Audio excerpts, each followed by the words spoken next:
Well, welcome, everyone. How are you all doing today? And let's see what we have in our book of horrors for you all. It looks like today we're going to be reading Creepy Encounters. Now, these could be encounters with the paranormal, cryptids, or the scariest monsters of all, humanity.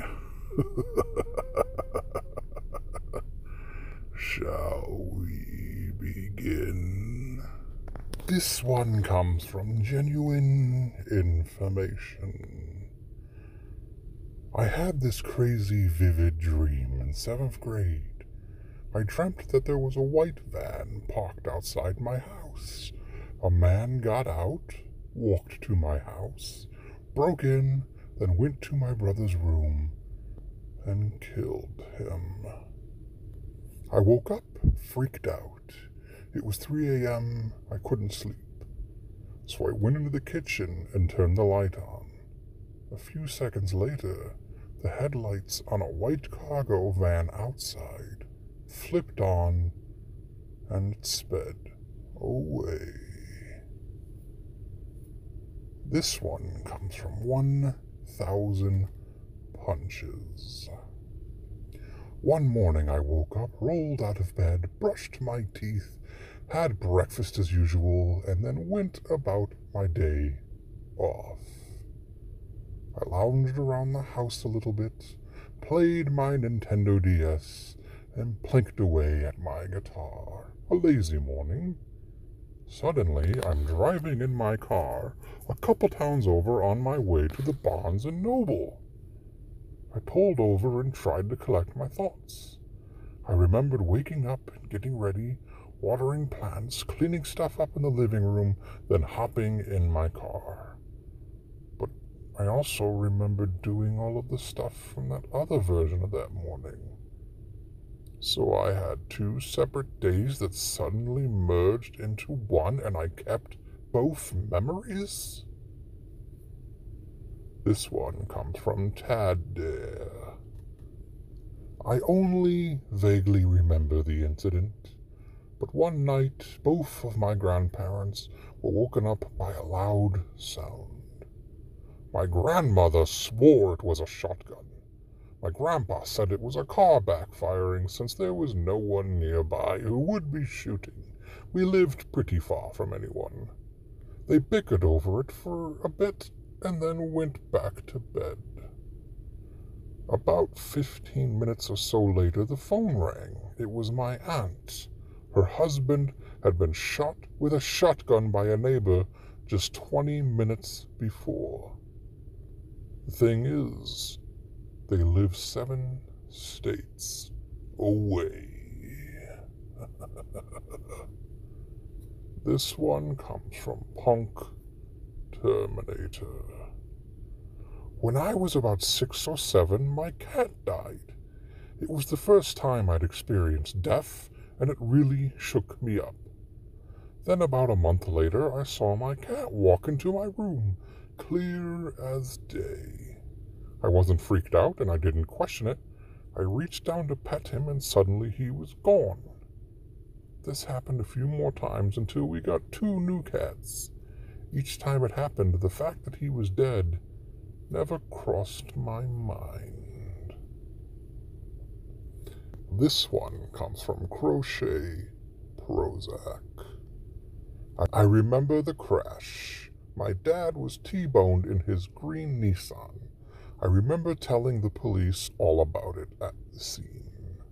I remember my parents telling me to tell the doctors that my neck and chest hurt, even though they didn't. I remember having a week off of school, which was fun. I remember my dad berating the insurance company over the phone. So a few years ago, when my dad bragged about how he had never been in an accident, I took the smug pleasure of correcting him and reminding everyone about the accident. But everybody looked at me like I was going crazy. according to my family, my dad never even had a Nissan, and he would never drive a green car because he thinks they are unlucky. This one comes from I Am Angeline. One evening I was getting out of a Rotterdam subway when I spotted an old friend who I hadn't seen in a few years heading in the subway too. I call out his name, he turns, waves, and makes the call me gesture. The doors closed and the subway rode off. 30 seconds later, my phone rang. It was my friend who told me he'd just seen me as he got on the train heading home from the bar. Apparently I had grinned, waved, and gestured, "Call me," then the door shut and the train drove off. I lived in Rotterdam, he lived in Enschede.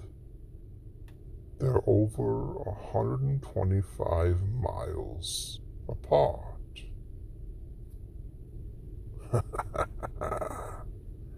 This one comes from Ariana Rose 333. When I was very young, maybe 5 or 6, I tried to watch a VHS tape of a movie I liked. Nothing but static. I tried my Bonnie tape. Static again. I ejected the tape and called my mom into the room. She inserted the tape and pressed play exactly like I had moments before. It worked perfectly fine. She just thought I did it wrong. She went back to her room across the hall and immediately static. I ran to her room to get her. When we came back and it was playing. No one believed me. This one comes from Boot Ball. I was walking on the sidewalk along a busy road when suddenly with a step, the whole damn world changed around me.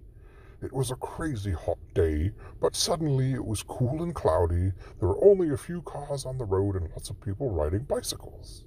I remember seeing a girl in a blue dress out of the corner of my eye. It was so surreal. But with the next step, I was back in the usual reality.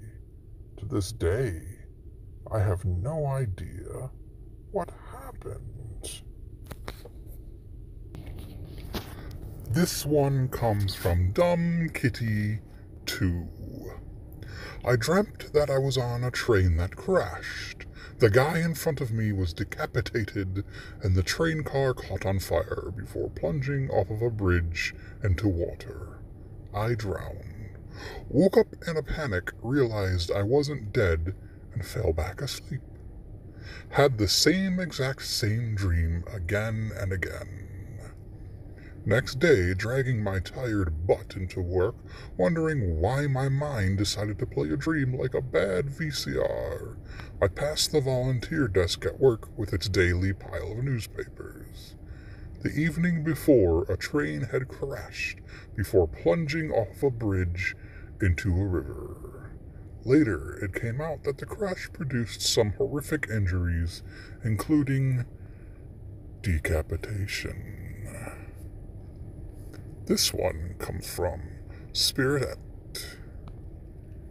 Stopped at the gas station on my way to work one morning. I take out my debit card and go in. I pay for my stuff and throw my debit card in a metal cup that I have in my car. Literally half a second later, I look down and my car is gone. I pulled apart everything trying to look for it, but couldn't find it. I go to work, then when I get home, I find it sitting on my desk. Double-checked my bank account to make sure it was the card I used earlier, and it was. To this day, I still have no idea what happened. This one comes from Clashin' Creepers. As a kid, I shot a rubber band off my fingers at a soccer goal. The rubber band, unbroken, was looped around one of the strings of the soccer goal. Absolutely no clue how that happened. This one comes from Delvin Halls. One day at my high school archery practice, one of the new kids shot a bullseye, dead center. This isn't that remarkable. You fire enough arrows, sooner or later one of them will be a bullseye. But everyone was being nice and congratulating him. Suddenly, a voice in my head that sounded like me, but didn't feel like me, said, "Yeah, but Lynn's about to do the same thing." And I could see in my mind's eye Lynn firing an arrow, it flying through the air and hitting a dead center bullseye. Then maybe 3 or 4 seconds later, I watch as Lynn fires an arrow and it flies in the trajectory I had seen in my head, landing with a thwack. Bullseye. Everyone is over congratulating Lynn now. She was new too. And I'm standing off to the side wondering, what the fuck just happened? This one comes from Onion of Bensis. Saw a dude with no face driving a car. No features at all, it was just blank. I did more than just glance at him. I was staring. Just smooth skin and a men's haircut. I've never told anyone because it's so ridiculous sounding, and I don't think people would have believed me. This one comes from Sebis Visu. 3 friends and I went to a concert at the biggest venue in Mexico City. One of my friends is a woman. This is important for the story. So the concert ended, and we agreed on a meetup point outside the venue so we could get a cab and leave together. There were about 100,000 people there, so we inevitably got separated before going to the meetup point. We waited for my friend for about 15 minutes. Then we started to get worried, so we called her phone. However, due to the sheer amount of people present at the venue trying to make phone calls, the lines were congested and the calls wouldn't go through.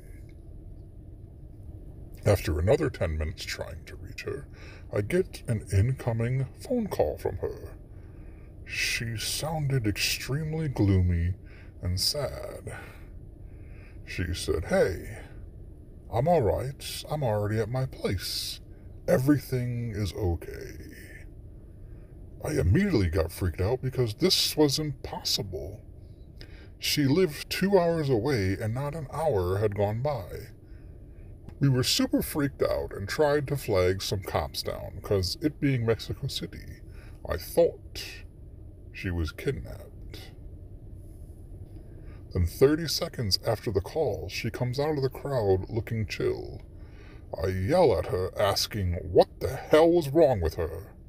She looks so surprised at this. She denied having made any phone calls. She tried but couldn't get a signal. We didn't believe her, so we look at her phone, and there was no record of the call having been made. I took my phone to show her the call, and there was no record of the call having been received either. To this day, I have no idea what happened, because the voice on the other end of the phone was hers, and she knew details about me, and she knew my name.